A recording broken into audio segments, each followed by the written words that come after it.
Asian stocks were buoyed today following momentum on Wall Street, after strong U.S. jobs data came through last week. However, regional gains were limited by concerns about an economic slowdown in China as a result of its trade war with the U.S.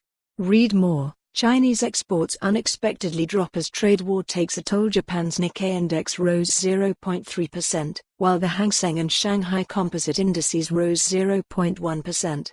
It comes after Wall Street rose to near record highs on Friday after the release of unexpectedly strong jobs data, alongside optimism about the U.S. trade talks with China. The S&P 500 closed within 0.2% of its peak set in late November.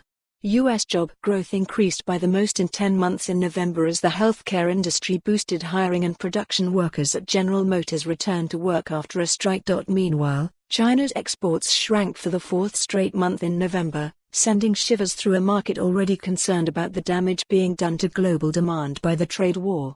However, growth in imports was seen as a possible sign that Beijing's stimulus efforts over the last 2 years were helping to stir demand.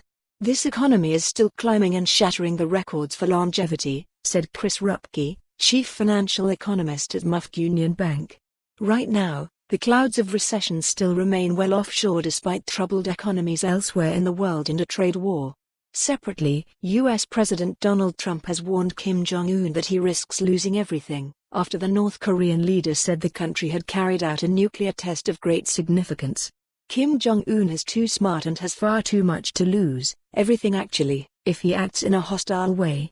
He signed a strong denuclearization agreement with me in Singapore, Trump said on Twitter, referring to his first summit with Kim in Singapore in 2018. Read more. U.S. jobs growth data beats expectations despite trade war concerns. He does not want to void his special relationship with the President of the United States or interfere with the U.S. presidential election in November, he said. North Korean state broadcaster KCNA reported on Sunday that it had carried out a very important test at its Sohae satellite launch site, a rocket testing ground that U.S. officials have previously said the country had promised to close. For more on this story, visit the news article link.